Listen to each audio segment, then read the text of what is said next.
خوسيه ريبيرو يشكر الاهلي على الفتره اللي قضاها معاه. طيب يا سيدي شكرا كفايه. ودلوقتي يا حاج تقول لنا ايه برنامجك؟ سؤال وجيه من انسان تافه.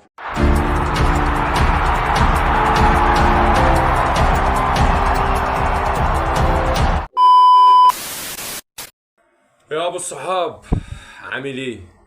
ان شاء الله تكون كويس. انت يا اسطى بتعملش فولو ليه؟ ما تعمل فولو واشتراك وفعل زر الجرس ليوصلك كل جديد، وخش في الكومنتات صلي على سيدنا النبي. دعما لاخوك ابو غدير. لو انت بتتابعني من على التيك توك هسيب لك لينك اليوتيوب في قلب البايو، لو بتتابعني من على الفيس هسيب لك اللينك في قلب الفيس. هتخش هتدوس لايك وتكتب كومنت تصلي فيه على سيدنا النبي عليه افضل الصلاه والسلام.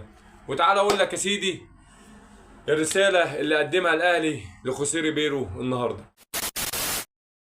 الاهلي طبعا قدم رساله شكر للمدرب خوسيه ريبيرو على الفتره اللي هو قضاها مع النادي الاهلي. يعني والله انا لو عليا الف سلامه، يعني يا ريتك ما يا ريتك ما قضيت القعده دي. ده كانت قعده وشها طين علينا. احنا المركز ال 13، اي نعم احنا لسه في اول الدوري بس مش مشكله ملحوقه، والحمد لله ان اصلا المدرب اتكل على الله. متشكرين يا استاذ خوسيه ريبيرو، يعني بالنيابه عن الجمهور كله والله العظيم بشكرك. يعني انا شخصيا بشكرك انك قضيت الكام يوم دول معانا والحمد لله رب العالمين، فمتشكرين. والاهلي شكرك، وهو كمان بيشكر الاداره على الوقت اللي قضاه. متشكرين. احنا تمام، احنا كده فل 100 فل 14. خوسيه ريبيرو باي باي سلام. طبعا ازاي يعديها كابتن احمد شوبير.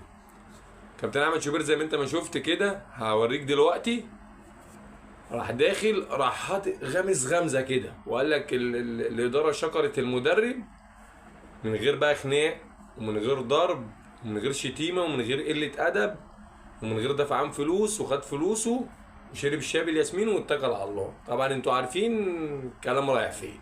محدش يتكلم على الشروط الجزائيه والثلاث شهور والشهرين والحاجات دي، لان القصه دي مش داخله في دماغي، يعني مش داخله في دماغي انا، عشان بس ايه اكون واضح مع حضراتكم. انا ما شفتهاش قبل كده انه الحق ماشي المدرب لانه اخر يوم في الثلاث شهور بتاع. انا لا مش راكبه في دماغي انا، يعني دي حاجه كده شايف انها كانت اجتهاد من حد او حاجه يعني.